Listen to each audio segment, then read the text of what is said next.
Israel ने कहा है कि हिजबुल्लाह ने आज 5वीं बार एंटी टैंक मिसाइल से हमला किया है। गाजा पर चल रहे इजराइल की बमबारी के बीच अचानक युद्ध का एपिसेंटर लेबनान की तरफ मुड़ चुका है। अगले 24 घंटे में हालात इतने खतरनाक होने जा रहे हैं कि अमेरिका से लेकर रूस तक इस युद्ध में शामिल हो सकते हैं, क्योंकि हिजबुल्लाह ने अब ऐसे हमले करने शुरू कर दिए हैं जिसका ऑर्डर सीधा तेहरान से आ रहा है।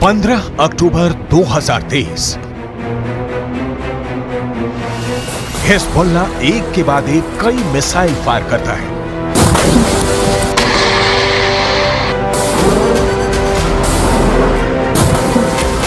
पहला हमला टावर उड़ गया, दूसरा हमला रेडार तबाह हो गया,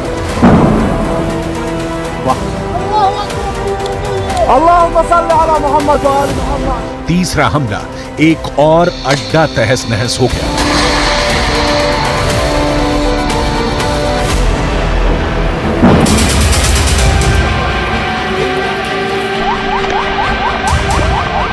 ये जगह है लेबनान और इजराइल के बॉर्डर पर शीबा फार्म्स का इलाका। दुनिया के सबसे खतरनाक बॉर्डर्स में से एक।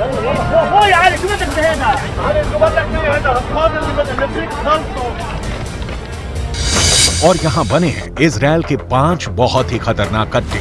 अड्डा नंबर 1, अड्डा नंबर 2, अड्डा नंबर 3, अड्डा नंबर 4, अड्डा नंबर 5। ये जगह गोलान की पहाड़ियों के उत्तर में है और यहाँ पहाड़ों की ऊंचाई 1500 मीटर तक है। नीचे लेबनान का इलाका और यहीं से अटैक लॉन्च किया गया। इस ग्राफिक से समझ सकते हैं इस इलाके की टोपोग्राफी, कौन कहां मौजूद है, कौन सा इलाका किसके पास है।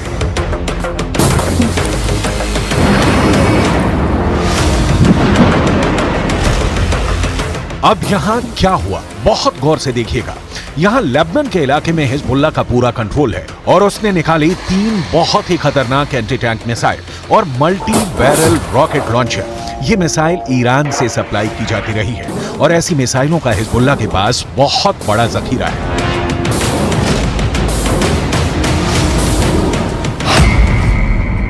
हिजबुल्लाह ने 3 तरह के एंटी टैंक गाइडेड मिसाइलें इस्तेमाल की। ये हैं कॉर्नेट, इसकी रेंज 5 किलोमीटर तक है। ये रूस की मिसाइल है, लेकिन अब ईरान इसका देसी वर्जन देह लाविया तैयार कर चुका है और ऐसी बहुत सी मिसाइल अब हिजबुल्लाह के पास है। दूसरी है BGM-71 anti tank guided missile, range है 3.5 किलोमीटर। यह अमेरिका में बनी मिसाइल है, लेकिन अब इसकी नकल ईरान तैयार कर रहा है और इसने हिजबुल्लाह को सप्लाई की है। तीसरी है 85 कॉनकोर्स, रेंज 4 किलोमीटर। यह भी रूस ने बनाई है और अब ईरान में ये तोसान नाम से तैयार की जा रही है। तीनों मिसाइल बहुत ही घातक हैं और जिस तरह से इन्होंने इजराइल के अड्डे उड़ाए हैं उससे ये बात साबित हो जाती है। हिजबुल्लाह का दावा है कि उसने ये हमला लेबनान में इजराइल के हमले के जवाब में किया। इजराइल के हमले में एक पत्रकार की मौत हुई है, जबकि कई घायल हुए हैं। इस वीडियो में देखा जा सकता है कि कुछ पत्रकार घायल हालत में हैं और पास ही एक गाड़ी जल रही है। इजराइल पर इस हमले का आरोप लगा है।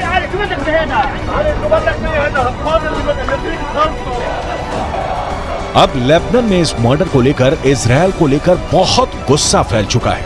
इजराइल के खिलाफ बेरूत में लगातार प्रदर्शन हो रहे हैं। इसी को देखते हुए अब हिजबुल्लाह ने क्या किया है वो बहुत गौर से देखिएगा।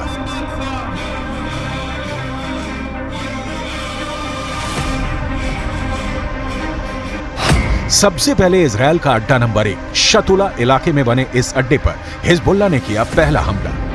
हिजबुल्लाह ने कॉर्नेट मिसाइल से अटैक किया, जो सीधा जाकर इजराइल का एक टावर उड़ा देती है। हिजबुल्लाह की ये रेंज देखकर इजराइल के कैंप में खलबली सी मच गई, क्योंकि निशाना भी बिल्कुल सटीक लगा और टावर पूरी तरह से तबाह हो गया। इसके बाद टारगेट बना इजराइल का अड्डा नंबर 2, ये भी शतुला इलाके में है और यहाँ हिजबुल्लाह ने किया दूसरा हमला। इस बार हिजबुल्लाह ने BGM-71 टो एंटी टैंक गाइडेड मिसाइल का इस्तेमाल किया। अमेरिका में बनी यह मिसाइल इतनी सटीक है कि इसने ठीक रेडार स्टेशन को तबाह किया। ऐसा निशाना देखकर कोई भी दुश्मन डर जाएगा। इसके बाद टारगेट बना इजरायल का अड्डा नंबर 3। यह भी शतुला इलाके के करीब है और यहां हिजबुल्लाह ने किया तीसरा हमला। इस बार हिजबुल्लाह ने concourse anti tank guided missile fire की। रूस की यह वायर गाइडेड मिसाइल भी इजरायल के एक ठिकाने को खत्म कर देती है। इसके बाद चौथे और पांचवें अड्डे पर भी हिजबुल्लाह अपनी बाकी मिसाइलों और मल्टी बैरल रॉकेट लॉन्चर से हमला करता है और उनका भी वही हश्र होता है जो बाकी अड्डों का हुआ है। हिजबुल्लाह का दावा है कि इन हमलों में इजरायल को भारी नुकसान हुआ है और उसके कई सैनिक भी मारे गए हैं।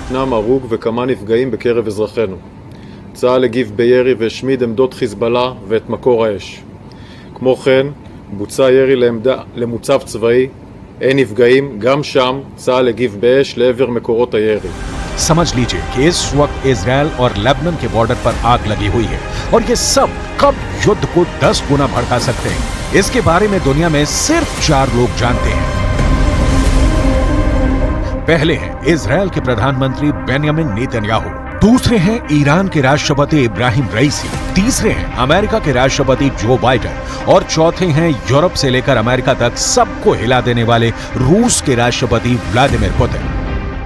लेकिन इस वक्त सबसे ज्यादा एक्टिव ईरान है। ईरान के विदेश मंत्री हुसैन अमीर अब्दुल्लाहियां ने कहा है कि अगर इजरायल ने गाजा पर बमबारी नहीं रोकी तो हिजबुल्लाह ने ऐसी तैयारी की हुई है कि इजरायल में जलजला आ जाएगा।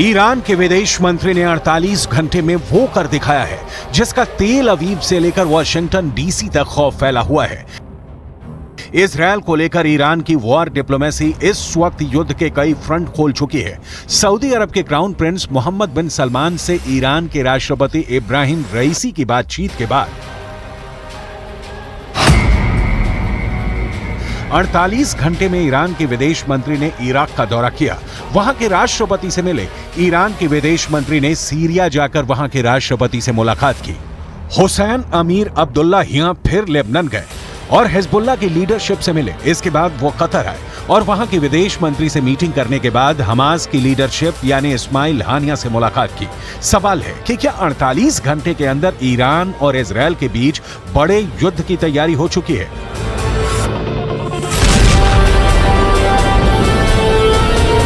इजरायल ने भी लेबनान बॉर्डर पर हमले का वीडियो जारी करके बताया है कि वो हिजबुल्लाह को छोड़ेगा नहीं।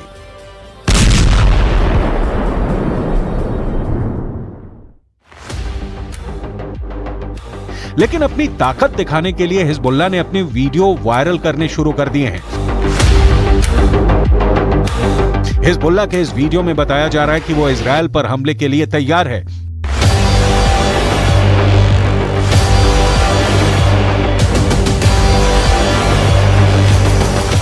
इस वीडियो में हिजबुल्लाह का मैसेज साफ है कि उसका अटैक ऐसा होगा जो इजरायल रोक नहीं पाएगा।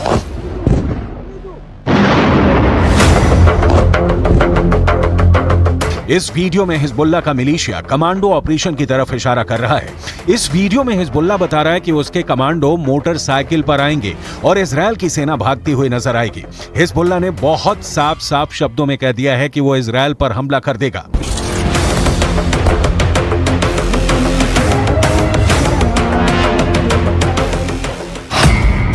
अगर इजरायल की सेना फिलिस्तीन के गाजा में घुसी तो वो उत्तरी सीमा की तरफ से इजरायल पर चढ़ाई कर देगा। इजरायल और लेबनान के बीच करीब 130 किलोमीटर लंबा बॉर्डर है और यहाँ संयुक्त राष्ट्र की शांति सेना तैनात रही है। इसमें भारत की फौज भी शामिल है। इस वक्त इजरायल को गाजा से ज्यादा इस बॉर्डर की टेंशन है, क्योंकि अगर इजरायल गाजा में घुसा तो हिजबुल्लाह उत्तर की तरफ से इजरायल पर हमला बोल देगा। Fired an anti-tank missile towards Israeli troops. There was a short battle and the situation eventually calmed down. Afterwards, Hezbollah sent drones into Israel and also fired surface-to-air missiles against an Israeli aircraft. All of those two attempts were successfully intercepted by the IDF, but the situation on the northern border remains very tense, and we are monitoring the activities of Hezbollah very closely with additional enhanced capabilities in the north, prepared for any eventuality that may happen. दक्षिण Lebanon और उत्तरी Israel के बीच जो border है वहां तनाव बहुत ज्यादा है। यहां अफरा तफरी के बीच खामोशी है जो तूफान से पहले देखी जाती है। इसलिए यहां के लोगों को भी पता है कि बहुत जल्दी युद्ध का एपीसेंटर गाजा से निकलकर लेबनान तक पहुंच सकता है। यहां तैनात संयुक्त राष्ट्र की सेनाएं भी अलर्ट मोड पर हैं। लगातार पेट्रोलिंग हो रही है। इजराइल की सेना ने अपना गोला बारूद तैयार रखा हुआ है। तोपों से जो गोले फायर किए जाएंगे वो पहले से ही रेडी मोड पर रखे गए हैं। इजराइल की रिजर्व फोर्स भी आसपास के इलाकों में तैनात की जा रही है। ये हमवी गाड़ियां हैं जो लगातार यहां तक फौज पहुंचाने में लगी हुई हैं। 2006 के बाद इस बॉर्डर पर इससे ज्यादा तनाव नहीं देखा गया और अब हिजबुल्लाह की वार्निंग के बाद सबकी नजर ईरान पर भी है और उसके एक दोस्त सीरिया पर भी है।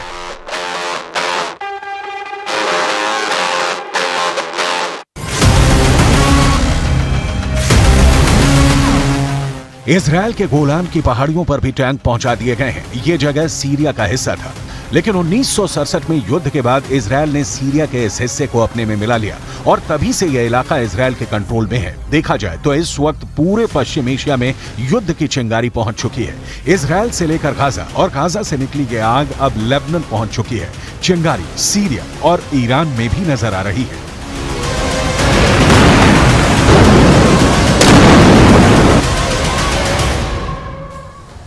इस वक्त